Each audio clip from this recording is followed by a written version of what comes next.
دا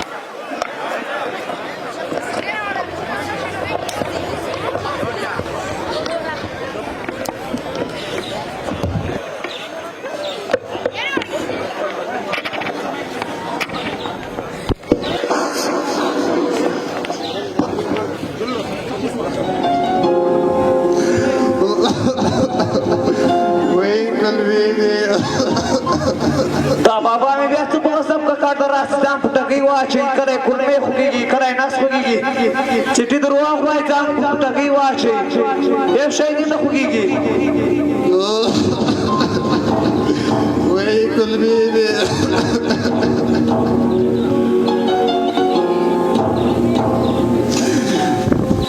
جان بيكي زياد مریض ورور جانا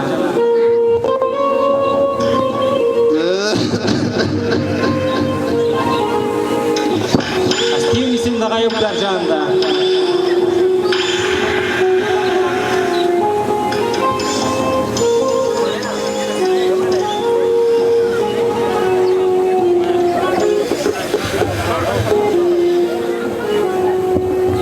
السلام عليكم ورحمة الله وبركاته.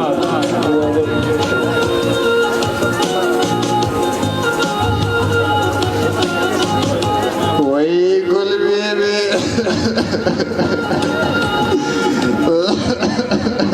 جک سوزو یا دا پلار دا دیو ډاکټر را ولا سخت مریض دا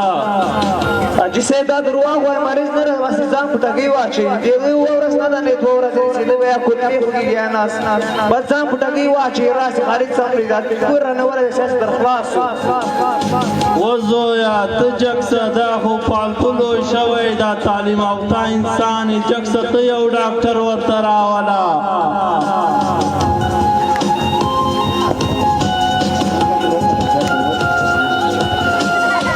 شمګي زویا ته ولې دا خبره ده ناسي یو ډاکټر راواله سر ورسم کنه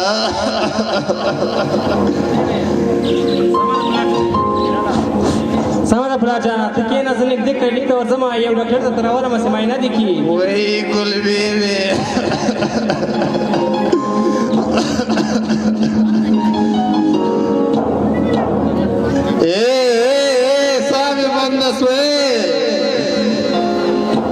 شکر ده چې بابا نه خلاص الله مې دې نه خلاص کړي قرآن درا کروږه بس ډاکټر معلومه چې شعر وایي کوي ay ټک مار ځان دې پټکی اچورې زلاونه نه پوهېږم ټک مار انسان وای قلبي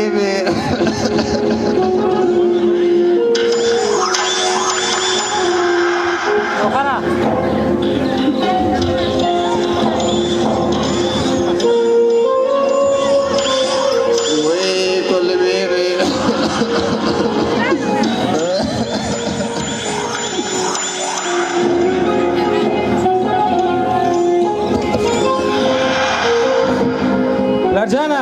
لګره کینا دیو ډاکټر په جامې دوه درته راوستل سي معاینه دي کی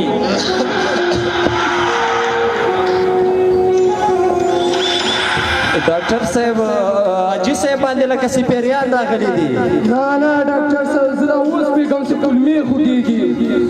ډاکټر صاحب د سر طرف به معاینه کوي که د پښو طرف ته د پښو طرف معاینه کوم زه د سر طرف معاینه کوم وای تاسو چیرته ده غلطه وګوره کنه چیرته ده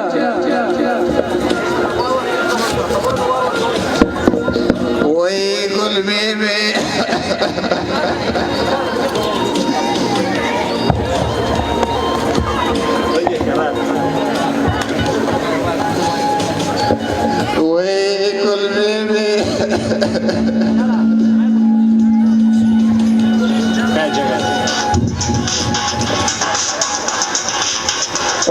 ډاکټر صاحب دې اجي صاحب خو فشار ان کو ته رسیدلای دا ډاکټر صاحب دې ما هم کمزوري دي دا واړو ماشوم او ولا اجي صاحب کې کار ډیر ده وای قلبي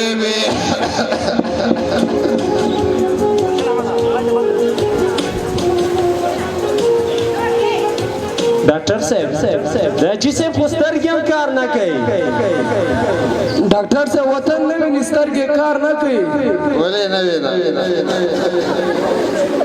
او ډاکټر صاحب دیپکو کل صاحب هم ډیر کام دي ماشومه دا خو د ځوانۍ کې ډیر ګرځېدنه ولا ډاکټر صاحب ډیر ګرځېدلی دا موږ ته زیاتې خواريانې کړې دي سټه راته ویل دا ولا کې شم کړي خالي پرو دي جاي نه ټوله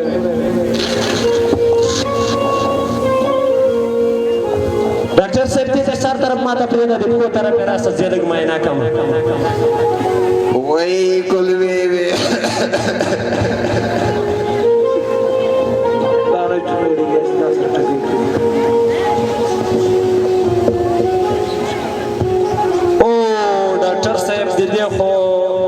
سینام خرابه ده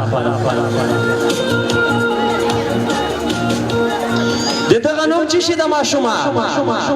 داسې درته وایي د دې بابا چې د څو ورته وایي کور کې موږ دا ورته وایو خدای دې ووایه دا نه خلک یې په څه نوم یادوي څه نومېږي داسې درته وایي چې په کلي کې په کوم نوم مشهور ده څه ورته وایي خلک اصلي نوم اسماعیل ده خدای ته وګوره په دې باندې د اسماعیل نوم کې خاود ولې افغانستان هم نه پکې خاود ټول خج پښ ده کنه یو ځای روغ نسته کې او ډاکټر صاحب د دې خو میدان خرابه ده وای کلوې وې او ډاکټر صاحب حاجي صاحب ته زبر او باسا او ډاکټر صاحب کوم نو راغلی دا هم دا اوس مړ کې د خاتم جن مریض حاجي صاحب یې وره وټخېګا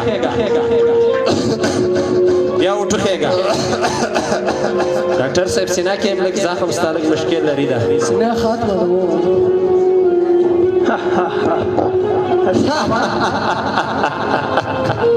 څه خبره ده ډاکټر صاحب دې تملر راس خوراک چی شي ور کړای دا گجرې بنگړې ته هغه باندې نه خوري ډاکټر صاحب ډاکټر صاحب په میدا کې لوټا ده خلکو شګې دې موږ کې روټي دي ډاکټر صاحب دې ملا کې ډېم ناشتي دي ډاکټر صاحب دا مریض دا چې صاحب ډیر خوري ته دې طرف تر راځي ګورم چې اپنډکس خو بنای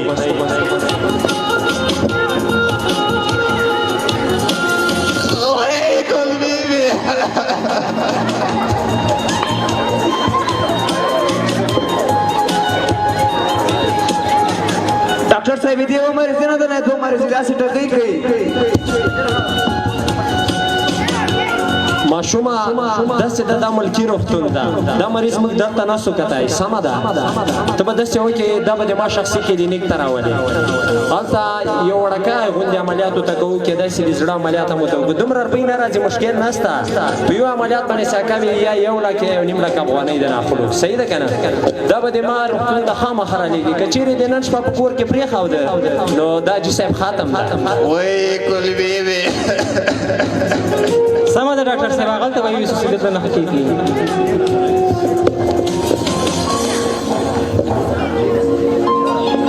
ډاکټر صاحب مریض ماشاءالله ښه ده پیسې تر اوسي او د ما ته جوب خرچه هم برابر سي او وک سفر ما هم لاره او دا کمپنۍ سره هم خبر کړی دا هغلته خو مونځې که نه دوایي به راوړې داسې اسانه خو نه ده داسې پیسې تر پوی نه کړو دا دغسې نه کېږي ښه حاجي صاحب ته به یو د زړه عملیات هم ورته مشکل نه لري دواخانه کې غټ غټ څه ملګري غټ غټ شربتونه هم پاتې دي هغه به هم ورکړو د ټوخلې د شربتان سي دي هغې کې تاریخ هم کم لکه چېرې نن شپه یې داسې نن یې ونه باسو په خدای کوي بیا خرڅ کړې یو من ګازر هم پاتې هغه به هم ورکړو درنو والدینو او ځوانانو ماشومانو د دې تمثیل څخه زموږ مقصد دا نه و چې تاسو وخندو بلکې زموږ مقصد دا و چې په دې کې موږ دوه پیغامه لرو چې یو والدینو ته وړاندې کوو او بل ځوانانو ته وړاندې کوو د دې تمثیل څخه زموږ مقصد دا و که چېرې تاسې په خپلو ماشومانو باندې زده کړې ونه کوئ او د دوی حق ور پر ځای نه کړئ نو د ستاسو عزت په کور کې نه کېږي خپلو ماشومانو ته خپل حق ورکړئ او تعلیمونو ته ولېږئ تعلیمي مراکزو ته یې ولېږئ چې د ستاسو حق وپېژني او ځوانانو تاسو ته مو دغه هیله ده چې تاسو د خپل او پلار او د مور او پلار قدر وکړئ د خدای ناراضي سي ده د مور او پلار په خفګان کې ده د خدای راضیتوب سي ده د مور او پلار په خوشحالي کې ده که چیرې تاسې د مور او پلار دوا نه وي نو د خدای په غضب باندې واخته یا هر وخت به ذلیله یې ځوانانو تاسې چې دا نن چې دومره مغروره ګرځئ په خپله ځوانۍ باندې تاسې په ځواني باندې مه مغروره کېږئ دا د تاسې د پلار کوشش نه چې تاسې ته کوي تاسو ته ځان ستړی کوي او تاسې ساتي ماشومانو د خپلو مور او پلار قدر وکړئ او احترام یې وکړئ ښه وخت ښې چارې